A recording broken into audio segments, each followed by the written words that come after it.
ପଶ୍ଚିମବଙ୍ଗରୁ Odisha public voice ପାରାଦୀପର ଏକ video ବନେଇକରି ଆଣିଛନ୍ତି ଆମ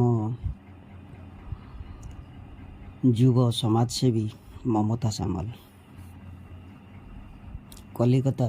କଲିକତା ନ୍ୟୁ ଦୀଘା ରେଳ ଷ୍ଟେସନ ନିକଟରୁ 500 ମିଟର ଦୂରରେ ଅବସ୍ଥିତ ଏହି ଜଗନ୍ନାଥ ମନ୍ଦିର।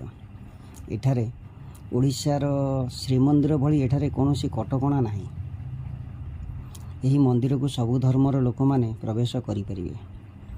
ଏଠାରେ ପୂଜା ପାଉଛନ୍ତି ପ୍ରଭୁ ଜଗନ୍ନାଥ, ଭ୍ରାତା ବଳଭଦ୍ର ଓ ଦେବୀ ସୁଭଦ୍ରା।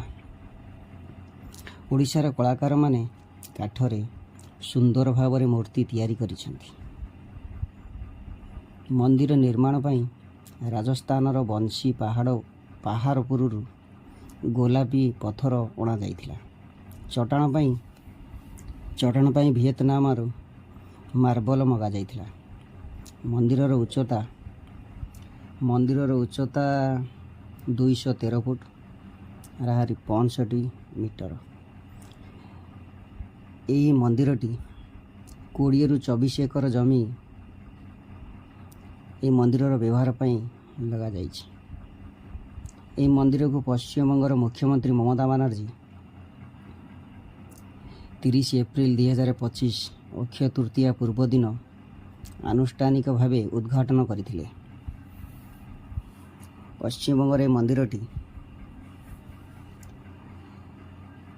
ଓଡ଼ିଶାର ଜଗନ୍ନାଥ ମନ୍ଦିର ଭଳି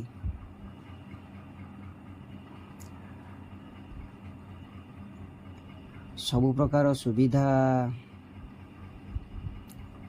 ଏଠାରେ ଯେମିତିକି ମନ୍ଦିରର ଯେମିତିକି ଭୋଗ ରାଗ ନୀତି ସେସବୁ ଏଠି ପାଳନ କରାଯାଉଛି।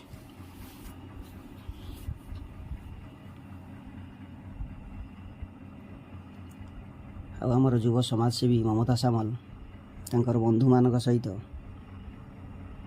ଯାଇଥିଲେ ପଶ୍ଚିମବଙ୍ଗ। ସେ ଭିଡ଼ିଓଟି ବନେଇକରି ନିଜେ ପଠାଇଛନ୍ତି ଆମର ଓଡ଼ିଶା ପବ୍ଲିକ୍ ଭଏସ୍ ପାରାଦୀପକୁ। ଯାହା ହଉ, ଆପଣମାନେ ନିଶ୍ଚିତ ଦେଖନ୍ତୁ ଦ୍ୱିତୀୟ ଜଗନ୍ନାଥ ମନ୍ଦିରଟି। ଆପଣମାନେ ନିଶ୍ଚିତ ଦେଖନ୍ତୁ ଆଉ କେମିତି ଲାଗୁଛି। ଆଉ ଆମର ଯୁବ ସମାଜସେବୀ ମମତା ସାମଲ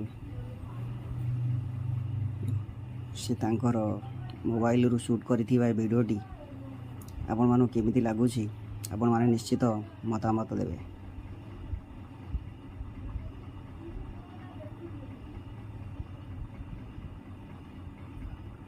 ଜୟ ଜଗନ୍ନାଥ।